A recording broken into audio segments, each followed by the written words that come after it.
and the transition plan that we have built together.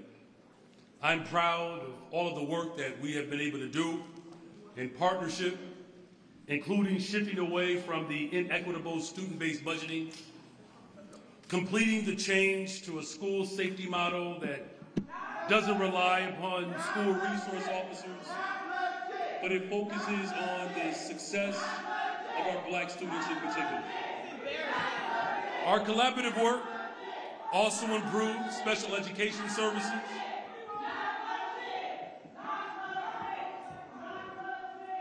I will just say, as I finish my comments, the most legitimate existence of anyone in this country is the legitimate existence of a Black man.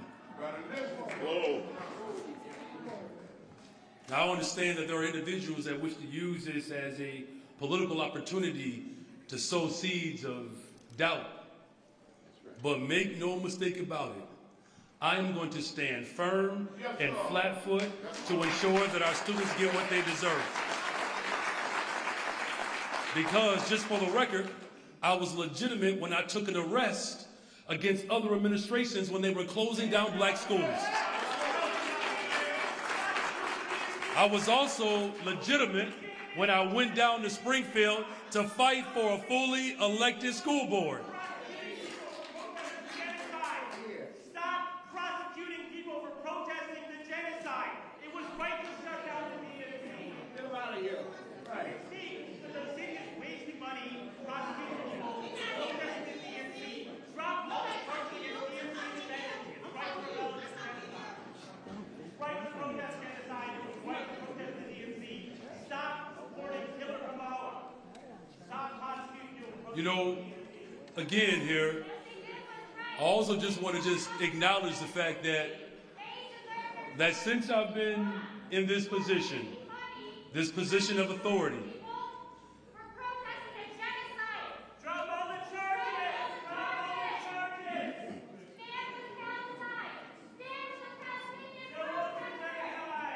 How dare you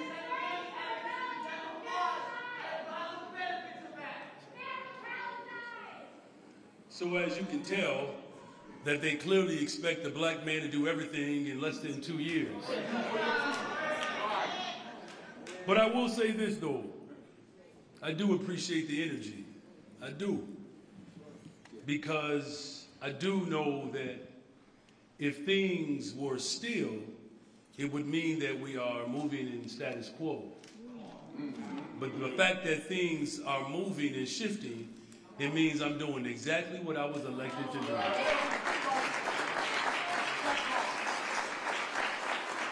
And we've done it in a very short period of time with the previous board, collaborating to improve special education services, increasing accountability for the renewal process for charter schools, establishing and embarking upon a 5-year strategic plan that neighborhood schools will be prioritized, that sustainable community schools is the model in lieu of school closures.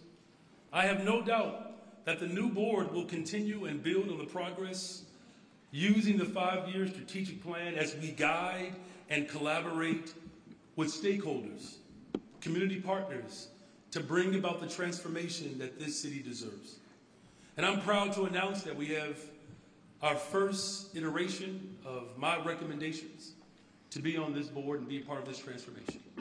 That's Olga Batista, Michaela Blaze, Mary Gardner, Reverend Mitchell Johnson, Debbie Pope, Frank Thomas. I'm confident that these new candidates will work to lead CPS into the world-class school system that our children deserve.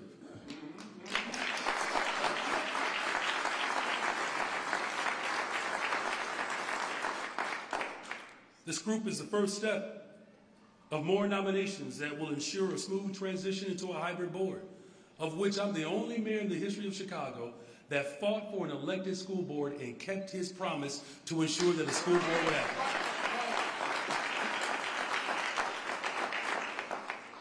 And I will continue to nominate Chicagoans who are dedicated to meeting the needs of our students, who are deeply rooted in their communities and represent the diverse constituencies who actually send their children to the Chicago public schools. Because, oh, by the way, I'm the first mayor in the history of Chicago to do just that as well, sending my children to the school district right here in Chicago. When I ran for mayor, I promised to transform our public education system. I'm a man of my word. And that means bold leadership in a moment that doesn't nibble around the edges and look for incremental gain. Our people in this city are tired of political leaders that want the status quo to nibble around the edges, and then when children don't get what they deserve, they blame the very communities that they've disinvested in. Not on my watch. Status quo, past mistakes that have left our students behind, we're not doing that. And then the so-called experts, the so-called fiscally responsible stewards, are making the same argument when our people wanted to be liberated and emancipated in this country. The argument was, you can't free black people because it would be too expensive. They said that it would be fiscally irresponsible for this country to liberate black people. And now you have detractors making the same argument of the Confederacy when it comes to public education in this system. These are the people who package these gimmicks, lied to our people, stole money from our people, refused to pay into the pension system, left the taxpayers with the bill, and for me to fix it. But we're going to build a world-class school district, you all.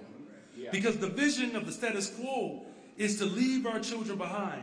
Fire teachers assistants, fire custodial workers, fire nurses. That is their vision. My vision is about building a system that works for everyone.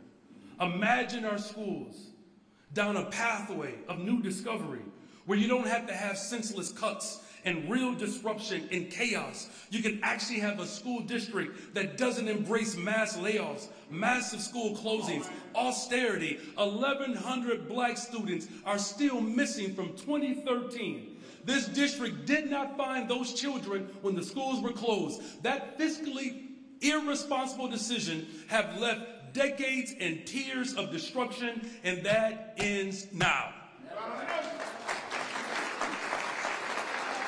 I am the only mayor who has taken an arrest, who's lobbied legislators, who marched and organized for more investment for our children.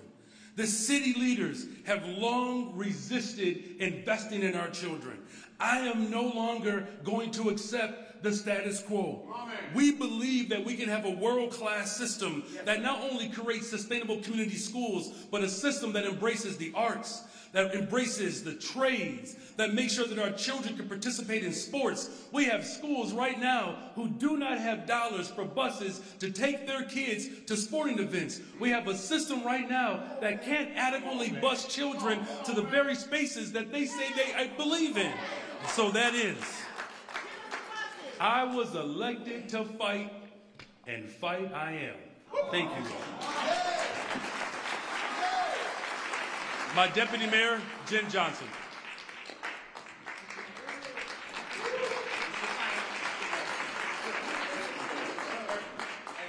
Good morning. Good morning. I'm Deputy Mayor Jen Johnson. I am the Deputy Mayor of Education, Youth, and Human Services. Again, I would like to thank the current board members for their service this past year. We appreciate their time and effort in advancing the transformation of our Chicago public school system. It is a hard thing to stand up against the old guard and the powers that wish to thwart progress and maintain the inequitable policies of the past. So we thank the outgoing board members for the many accomplishments and good changes that we have worked for a long time. I want to thank President Xi for his unpaid service. But the work is not done, and that is why we are ensuring that we have a planful transformation. We knew that the outgoing board members did not intend to stay, and none of them are on the ballot for election to the new hybrid board. We appreciate being able to collaboratively plan for this shift. The impending expansion to a 21-member hybrid board in January requires a transition. Bringing on new board members now ensures that that process begins and that experience can be gained in these ensuing months. I want to remind everyone here today that the mayor has the full authority under state law to make appointments to the board now. He retains additional appointment authority until the board fully transitions to an all-elected board in 2027.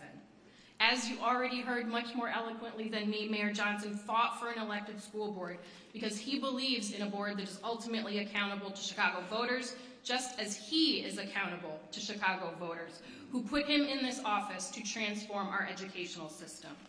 He's going to do everything in his power to ensure that the individuals who serve on the board are champions of our public schools.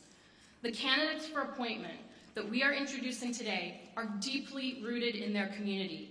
They have experience that will serve our students immediately, and they are motivated to invest in our schools and ensure continued progress and improvement to student experiences and opportunities. Today, again, we are announcing the first round of board nominees who have begun the process of vetting to be appointed to the board. The mayor will submit, as is his duty, additional members for appointment, including individuals who will be appointed based on the outcome of the November 5th election, based on which sub-districts the winning candidates are from. We want to thank these individuals for being willing to take the baton and continue the work of a successful board transition and continue a strong school year. Our school educators, students, and school leaders are in schools now doing the work with our children, and these board members are going to ensure that that continues. We are excited to work and collaborate with you. We know you will bring care, focus, and diligence to the board. There's been much hyperbole and use of the word chaos about this change in the board. We again have known for a long time that the board must transition, and this is the next step. Again, as the mayor already said, chaos is closing 50 schools at the same time. Chaos is labeling schools as failures and firing entire school staffs of mostly black women all at the same time.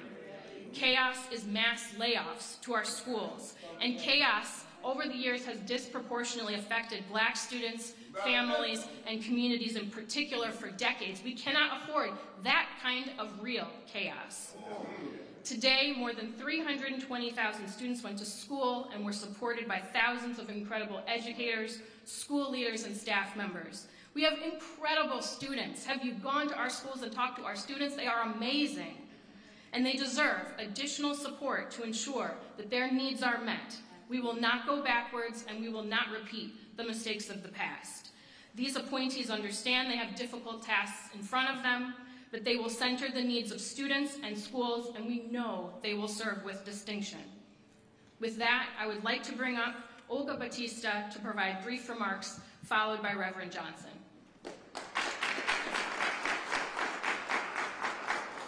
Good morning. Good morning. Good morning. My name is Olga Batista, and I am deeply honored to be stepping into this role as a new Board of Education Director member during such a critical time for our schools. My career is rooted in battles for equity and justice, and I'm prepared to bring that same passion and dedication to supporting Chicago public schools. My journey began as a state recruiter for the Illinois Migrant Education Program, a program of the Illinois Board of Education, where I worked very closely with agricultural migrant workers who passed through Illinois to do the critical work of detasseling corn, working on pumpkin, apple, and hog farms.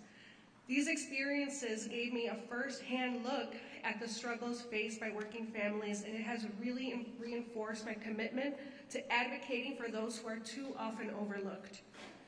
In my current role as the Executive Director of the Southeast Environmental Task Force, I have led on the front lines of the fight for environmental justice, particularly the General Iron case. It is not acceptable to concentrate polluters in black and brown neighborhoods, just as it's not justified to subject students and teachers to unsafe and underfunded schools. These are issues that I care very deeply about, and they are directly linked to why I am fully prepared to serve in this new capacity at CPS. Chicago is ranked the 7th largest metropolitan economy globally, yet we are failing decade after decade to provide adequate funding for our schools. I have seen the damage of this disinvestment firsthand. How can we ever justify over 1,000 classroom vacancies and massive cuts to essential programs and staff? It's just not right. It's not sustainable, and it has ripple effects through our communities, like mine, here on the southeast side of Chicago. Our students deserve better. They deserve fully staffed classrooms, safe learning environments, and the resources that they need to thrive, including social workers, teacher aides, and speech therapists. Just as I have fought against environmental injustices in our communities, I see similar disparities in our schools. Unsafe, underfunded, and crumbling school buildings are no different than placing polluting industries in Black and brown neighborhoods. They both perpetuate inequality, and they harm the same communities. We must act with the same urgency in addressing these educational inequities. You know, there's a lot of attention on this transition of this board right now, but I have to ask, where is that outrage about what's at stake if we don't fully fund our schools? We are putting our children's futures on the line, and we cannot afford to wait any longer. The true crisis is in the classrooms. It's not in this transition. This process may feel messy, but I have hope, and I know everyone here and more are committed to the moral obligation that we have to fully fund our neighborhood schools. Our children are counting on us to do better, and we cannot let them down. We must remain focused on the goal, ensuring that every child in Chicago has access to safe and well-funded education. I will work alongside my fellow board members, CPS, and the mayor's office to ensure that we address the root issues: underfunding, staff shortages, and unsafe conditions in our schools. We must hold ourselves accountable to the communities that we are serving. Just as I have fought for environmental justice, I will fight for educational justice. This is about creating a future where every child has access to a safe and quality education. Now it's time for bold leadership and decisive action. I am committed to working with the community, the educators, with the city leaders, and we're going to make sure that we are not just rebuilding Chicago public schools, but we are making them stronger and more equitable for everyone. Now I'd like to introduce Reverend Johnson. Thank you.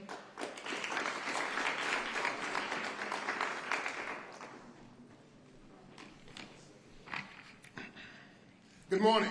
Good morning. Thank you, Olga, for that personal testimony and a reminder of what's at stake. That's right. For our neighborhood schools. I'd like to thank Mayor Johnson for his support, my fellow board nominees for their commitment to our city in a time such as this. What time is this? Time for training. It's a time to underline the moral obligation. In my work, success looks like collaboration to find solutions to big problems. I, like my fellow board nominees, have a record of community change and stand steadfast in our commitment to Mayor Johnson's vision to fully fund neighborhood schools. He ran as a former school teacher. He ran as a parent. And he ran and promised to Chicago that he would change the narrative of Chicago public schools. And then you elected him. And when he said what he was going to do and does what he said he would do, now all of a sudden we have protests and pushbacks. This sounds like politics to me. A lot of this politics is rhetoric. It's misguided. We should be asking, are we prepared to break the covenant we made with the students of Chicago Public Schools? Broke already. With parents who rely on a fully funded and functional school system. That was the promise.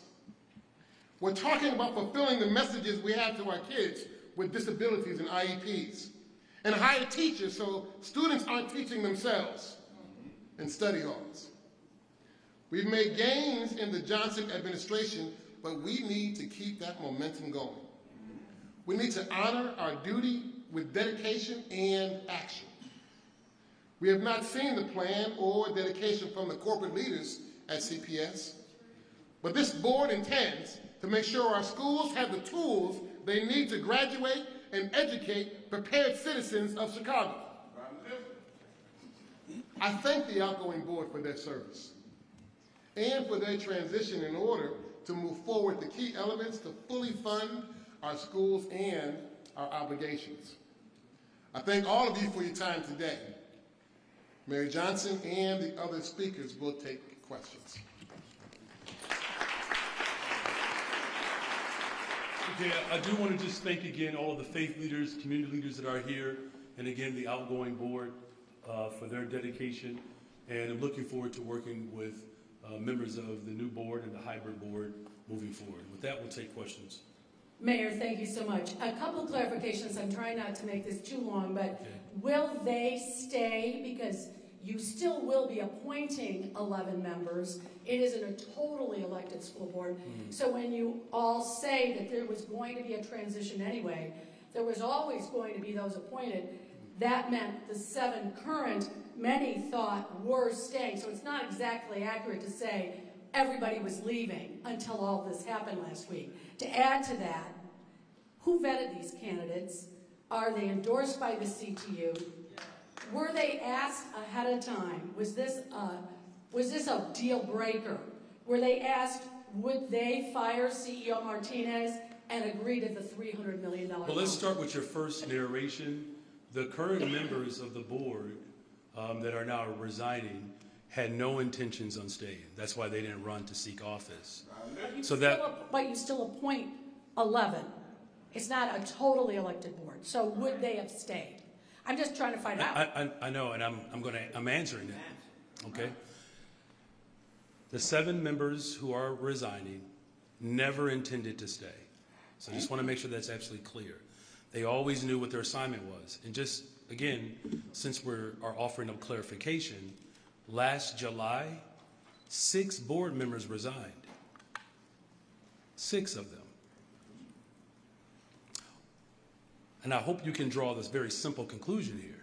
This is not the first time the number of resignations that we are seeing taking place. 6 members resigned. I replaced 6 back in July. And in this instance, 7 members decided to resign.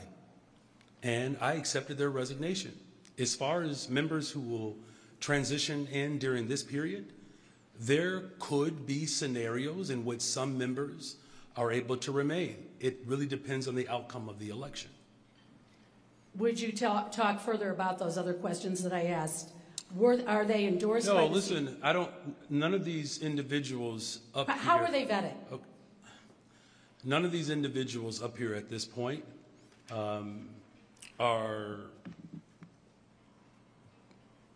I guess with the exception of one. One person is currently running. As far as who they've been endorsed by, you have to ask those individuals. As far as your other questions of what they were asked to do, they were asked to carry out the vision of public education, the one that I ran on, the one that's in my transition report, the one that's in this transition 5-year plan. They were asked to carry that vision out. Thank you very much. I thought I had a follow-up. There were 5 questions there. Which one are you following up to? Question number 1, 2, 3, 4, 5. If there's time, Mary Ann, we can talk later. But you're welcome. Okay, thanks, Mayor. Just wanted to clarify: are these candidates endorsed by the CTU? You have to ask those individuals. I have not endorsed any of these individuals up here in terms of their sort of political aspirations. What's being carried out right now is my authority as mayor of the city of Chicago. If you want to know this, I am fulfilling the executive responsibility that is given to me by the state law. If you want to find out who CTU is endorsing, go ask the CTU. I'm not the CTU. I'm the mayor of the greatest freaking city in the world, the city of Chicago. Do you have a follow-up? Respectfully, Do you have a follow-up? I do have a follow-up. Thank you. We see that one of them appears to be employed by CTU. Are you able to confirm that? Debbie Pope? Is that correct? She doesn't work for the CTU. Thank you very much. Next person. Mayor, regardless of that, perhaps we can ask and poll the appointees up here if they have been endorsed by the CTU. That might clarify things right here for us. So all. Reverend Could we do Mitchell, that? I'm going to help you. Reverend Mitchell Johnson is not running. Mary Gardner is not running. Ms. Blaze is not running. Is Olga running? Olga is not running. Who else did I miss? So no one's running. None of them. But were they endorsed today? Wait, come on, you all. Just settle down. Craig has the mic. So no one on here, on the stage right now, none of them are running. So, Mayor, to the outside world, this kind of does look like, because the CTU was your biggest backer, to some it may look like a coup by the CTU to get rid of the board members who would not do your bidding and fire Pedro Martinez. Can you respond to that? What's the question? The question is, this looks like a coup by the CTU to get rid of Pedro Martinez. Was there collaboration with the CTU on your part to make this happen so that you could fire Pedro Martinez? So every single mayor in the history of Chicago has had the authority to appoint board members to multiple boards. Guess who still has that authority? This mayor does. Thank you. Reminder that we're only doing one question, one follow-up. I'm wondering if any of the board members can answer this question. Actually, if all of you can, just maybe even just a show of your hands. How many of you support taking out a No, we're not doing that. We're not doing that. We're not doing that. For a teacher's contract? If you have a question for the mayor of Chicago, you can ask me a question. But What you are not going to do is litigate what the board has the authority to do once they're appointed. You can ask that once they are appointed. No, I'm not going to do it. It's disrespectful. Do you have a question for me? Okay, I'm sorry, you brought them up here and it is a Do you have a question so... for me? Ask me the question. Okay. Ask me if I support, I'm going to help you out. Yeah. Ask me the question if I believe that we should invest in our children and make sure we don't lay off brown and black women. Yes. Yes. I'm not going to tolerate cuts. That's what the issue has been in this city. You know what a better question would be? What are you willing to do with your power to ensure that a school district that stuffed black children in Willis wagons? What you should be asking me is, what are you willing to do when you had a district that have laid off black women? You should be asking me, what am I prepared and willing to do to ensure that our children get the education that they deserve? Anything necessary. I'm going to ask my own questions. Thank you. The next question, I know that you've mentioned several times that you support an elected school board. You fought very hard for it, went down to Springfield. Many are calling what this is right now hypocritical. You could have just let the process play out and let the election happen in November and then allow the 21 members to take office in January. I use my authority that the people of Chicago gave me, which is to hurry up and make sure that our children get what they deserve. So here's the problem with that. Some of the same individuals who claim to support an elected representative school board only got the gospel once I became mayor of Chicago. These are the same individuals in Springfield that did not fight for adequate funding. That when massive school closings were taking place, none of them stood up in that moment to say, you know what, maybe the authority of the mayor is too much. Now you actually have a mayor who recognizes democracy, have given the people exactly what they asked for and what they voted for. And now all of a sudden they want to rehash the policies of Bruce Rauner, who called for state control and takeover. So we're not going down that route. We're going to invest in our children.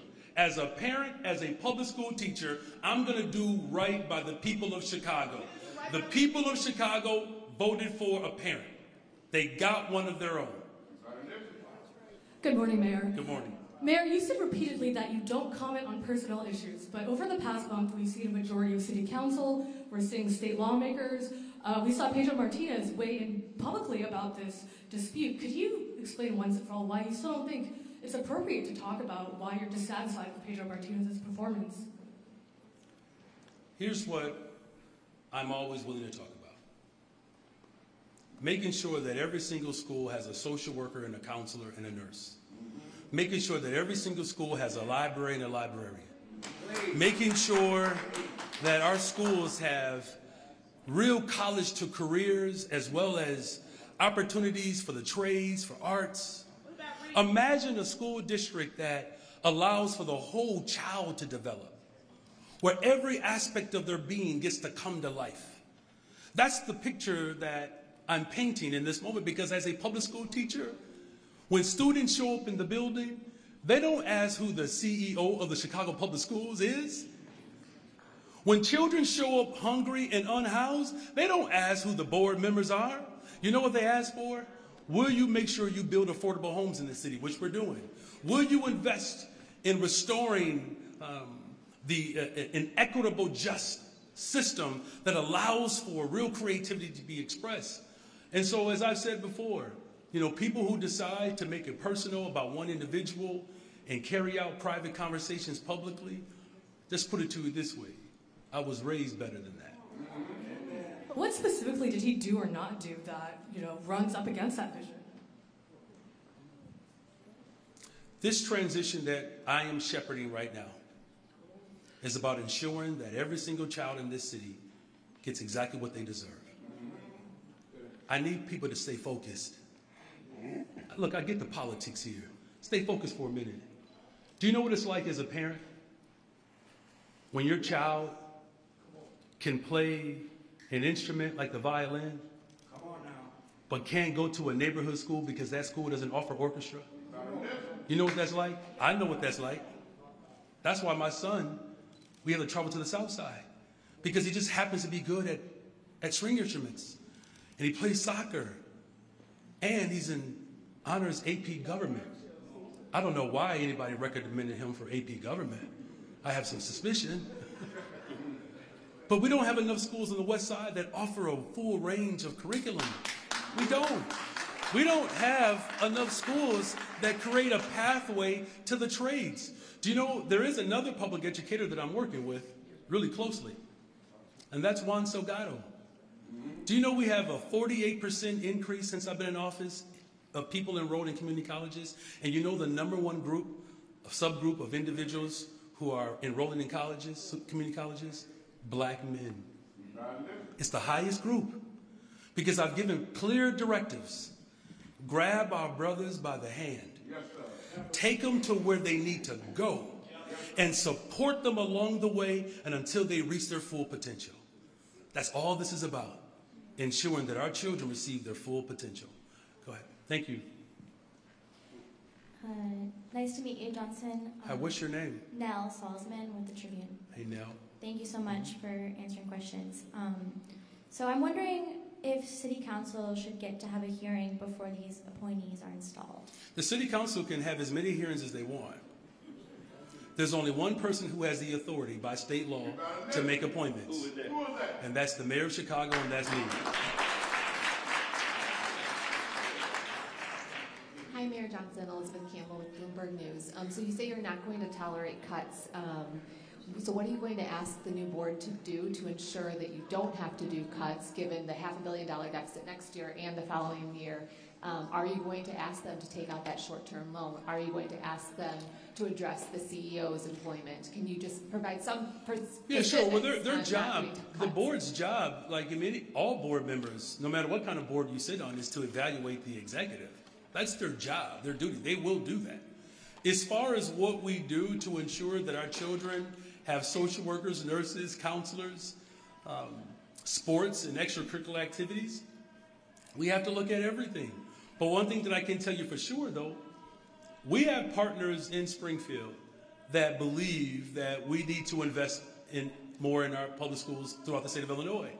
And you know how I know they believed it? Because they agreed to a law that I helped pass. It's called, hold on, slow down, stay with me. I've been here long enough anyways, you might as well just wait a few more minutes. So this evidence-based funding model that allows for equity, the state's calculation is $3.6 billion, of which $1.1 billion is dedicated for the people of Chicago.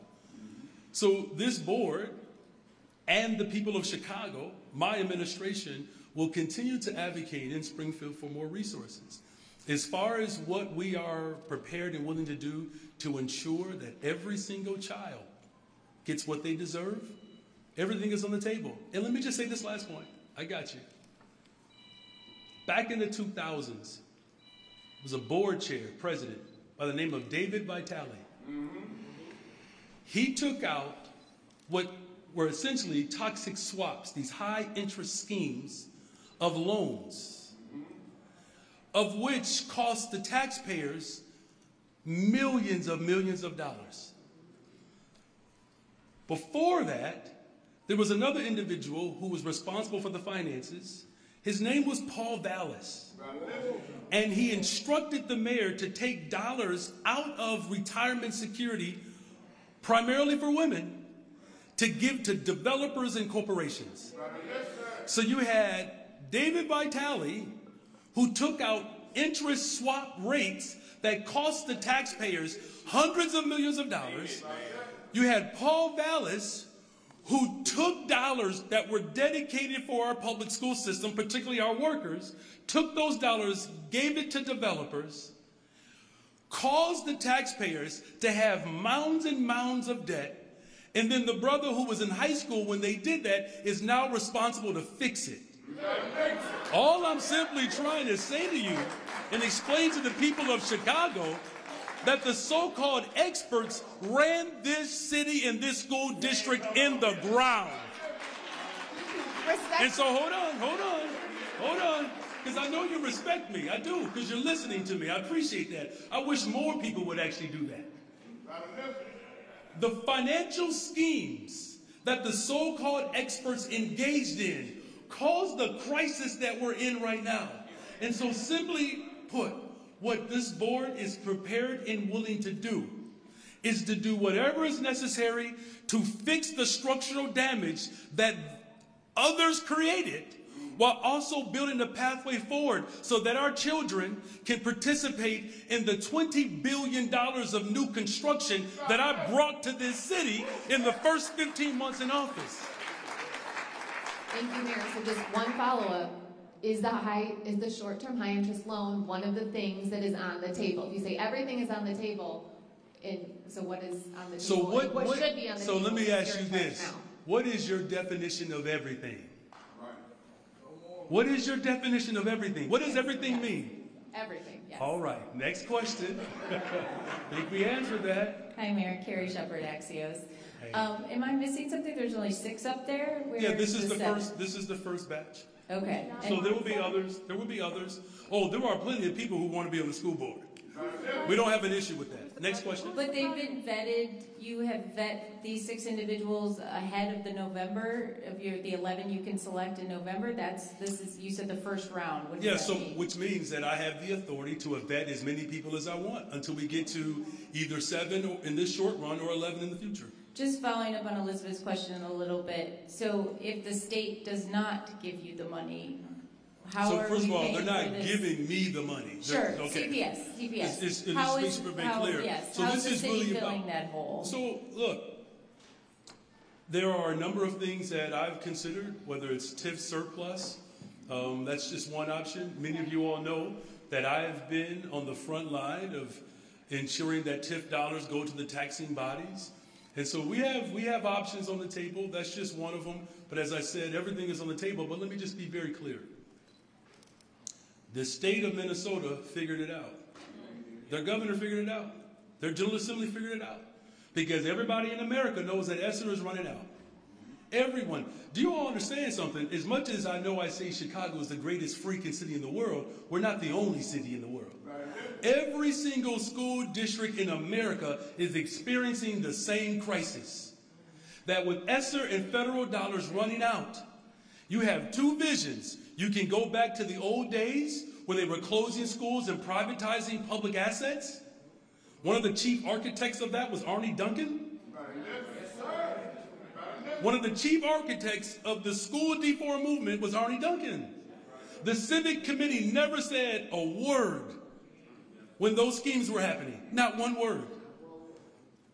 So what the state of Minnesota, the state of Michigan, the state of California, I have to believe that we as a state can come together to make sure that the district in the Southland, the western suburbs, and Cairo, and East St. Louis, Waukegan, and District 299 gets exactly what it deserves. Hi, Mayor Johnson. How many of y'all came today? We're all here. Thank you for being here. I don't, somebody can correct me if I'm wrong, but I don't think any of us have been able to get a hold of and have a conversation with the outgoing school board members since the press release came out on Friday. Yes. In your conversations with them, were you able to get a sense of why not a single one of them wants to continue serving the board beyond this fall? We've done a lot of amazing things together. It was this board that took my direction when we put forth a resolution saying we have to invest in neighborhood schools. It was this board that took my direction when we said that policing in schools doesn't create the safest of environments. It was this board that said that we have to move away from the school-based or student-based budgeting to more of an equitable budgeting system. It was this board that took my direction when we said that our teachers deserve paternity leave.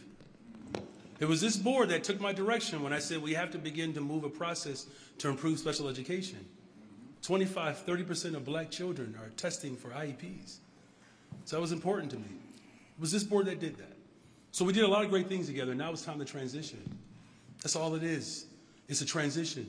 And here's the part that's neat about this transition. The people of Chicago gave me the authority to do it when they voted for me. And so if there are individuals who are transitioning out that wish to share their personal experience, they can do that. But I'm very proud of their service and their work, of what we've been able to do in a very short period of time. Thank you for that question. Hi, Mayor Johnson. Nader Issa of the Sun-Times. You've said you're worried about cuts, and that's the big reason that this all is happening right now. You don't want to see people laid off, furloughs, that sort of thing. Do you have any sense of the magnitude of cuts you would be expecting if there were to be a shortage of money in the spring? I don't worry. I don't worry. God has not given me a spirit of fear. So I'm not worried at all. I just want to clarify that, okay? But you know who, the people who do worry in this city? It's the black children who have to beg for everything. It's the children who don't have somewhere to lay their head.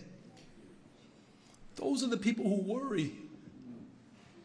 It's the teacher who did everything in their power to show up for this school district, and then the school district turns on them and says, you don't deserve the job. That's the worry for them. It's the child who just wants someone to see them because they're depressed. And we don't have behavioral counselors in buildings. And all we give them are people with badges and guns. Do you understand how sick that is, you all? We're talking about children and families who've had to worry, administration after administration, if someone actually gave a damn. I give a damn. And so whatever that number is, I'm not going to tolerate it. Whether it's 1,000, 3,000, whatever it is, we've had enough of that. We've had enough of it. Do you have a follow-up, Nader? Well, I do, but do you have a sense of the magnitude of cuts that would be expected? Whatever it is, it's too much. Whatever it is. And among the many who have expressed concerns about the board resignations are down in Springfield. The governor has commented on it, state reps, state senators. You've said that that criticism is unfair and that you have the ability to make appointments to the board, but are you worried that that criticism will deepen any distrust or any poor relationships with Springfield in your attempts to gain more funding? So we've had administrations that shut down 50. They wanted 150, by the way. Stay with me. Could you just see me for a second? We've had administrations who have shut down scores of schools. Thousands of black educators have lost their jobs because of the failures of CEOs and boards. Deep scars. From 2013, 1,100 black students are missing. No one knows where they are. 236 of them were Westsiders like me. They had an opportunity to be concerned. They had one. And they didn't act. And you know how I know they didn't act? Because I was in front of those chambers taking arrests with parents. And from the elevators of City Hall taking arrests. When Jeanette Taylor could not continue on the hunger strike, I joined it to keep a school open on the south side of Chicago. Now look, there's been talks about, state takeover. Bruce Rauner tried that already. He did, and we rejected it. Let me just ask this question out loud, not for you to answer. So you have a black man who's a parent, a teacher, and the mayor of Chicago with the authority that the state gave me. And now they have concerns that I'm expressing that authority? That's just more rhetorical. All right, who has a question now? Hi, Mayor. I'm next. All right. Can you just give us some insight, a little bit of a behind-the-curtain view of how the selection process happened? You're sitting in an interview with one of these potential board members. What kind of questions are you asking them? How did these 6 people actually get chosen? All right, so I didn't interview any of them. I have a team that does that, just like they did the other 6. I'm glad you want to know what happens behind the curtain, because you do know this process has existed for 75 years, right? You better listen. No, I'm just saying, but you do know, so you could actually go look it up. Right. But I'll do you a favor. I'll save you that effort. I'll save it for you. My team took the transition report that my administration put together with how many were people on our transition team? 400 and something? So 400 and something people who are part of my overall transition committee. There's a component of them that focused on education. There's an entire book that you can actually look up and see everything that's in there. And then the board that I appointed, like every other mayor has been able to do, but we're going to just open up the curtain for you. We asked them questions based upon what the people voted for that's in my transition report. And then they get to respond to whether or not they see that transition report aligning with their values. And then recommendations come from there. Does that help you a little bit? So are you saying that there's nothing that's currently happening, whether it be teacher negotiations or this ongoing back and forth with Pedro Martinez, that influence the decisions? This is solely made based on a transition plan that was released before you became mayor of the city? Yes. My vision.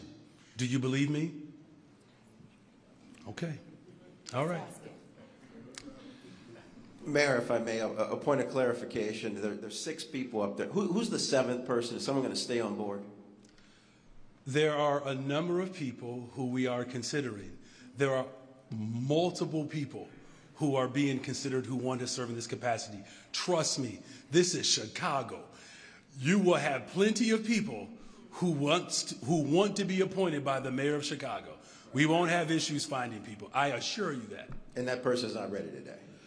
There are a number of people who could be on this stage. You're not naming the people who are on the stage today are the people who are on the stage today. But since your colleague asked about the curtain, I'll just open it wider. There are other people who will go through a vetting process, by the way, like every other mayor for the last 75 years has done. Got it. And to my question, sir. All right. you know, there are no doubt people looking at this as a power flex. You have the authority to do everything that you're doing, but it doesn't seem to solve the problem, right? This is a money issue. You need $175 million for the teacher pensions. You've got to fund the demands of the CTU and their contract, their salaries, the smaller class sizes. I mean, where's the power flex on Springfield, on Governor Pritzker? How do you get money to solve this problem? How does what you're doing, these actions, replacing your board, solve the problem, get the money that you need? All right. So let me, if I just could, indulge me for a second. The power doesn't have to be flexed. The power just is. Because I have it. By state law. So this is not a flex. This is just power. Okay? It's like the power that a person has to go into a voting booth. They're not flexing power. They're voting and expressing their power. I'm expressing the democratic power that was duly given to me. Now, as far as how we get partners to see the vision, not just for Chicago, but for all of our school districts across the state, it's going to take all of us.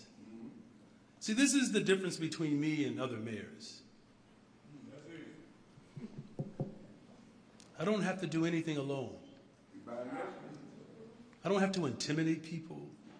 Watch breaking news on YouTube. Subscribe to ABC7 Chicago Eyewitness News.